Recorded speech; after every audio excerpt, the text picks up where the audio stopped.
మేము మున్సిపల్ చేస్తున్నాం కల్వకుర్తి మున్సిపాలిటీలో. ఇప్పటి వరకు 22 తారీఖు వచ్చింది. మాకు ఇది వరకు జీతాలు లేవు. మా ఇంటికాడ మాలచిట్టోళ్ళు కానీ వాళ్ళు ఇంట్రెస్ట్ తీసుకున్నాం, వాళ్ళు వచ్చి మీద పడుతున్నారు. మాకేమో తిండికే ఇంట్లో మొత్తానికే అయిపోయినాయి. ఇప్పుడు 22 తారీఖు వచ్చింది. 8 రోజులు అయితే 2 నెలలు అవుతుంది. ఇది వరకు జీతాలే లేవు మాకు. దాని కొరకే మా సార్ని అడుగుదామని పని ఆపి ఇక్కడ కూర్చున్నాం. పోయిన నెల లేట్ చేసిరు, ఈ నెల లేట్ అయ్యి మళ్ళీ ఇప్పుడు నెక్స్ట్ గ్రూప్ లో అన్నారు. సరే సార్ మంచిదే, మాకు కూడా మంచిదే అనుకున్నాం.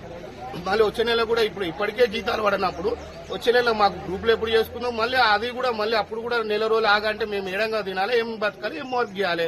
మేము చేసేదే మురికి కష్టంలో చేస్తాం. కాలువల వాసనకు దానికి అన్ని తట్టుకొని చేస్తాం.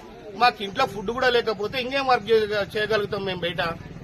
ఎండనము ఏమన్నా వాసననం ఏమన్నా అయినా మేము వర్క్ చేస్తున్నాం.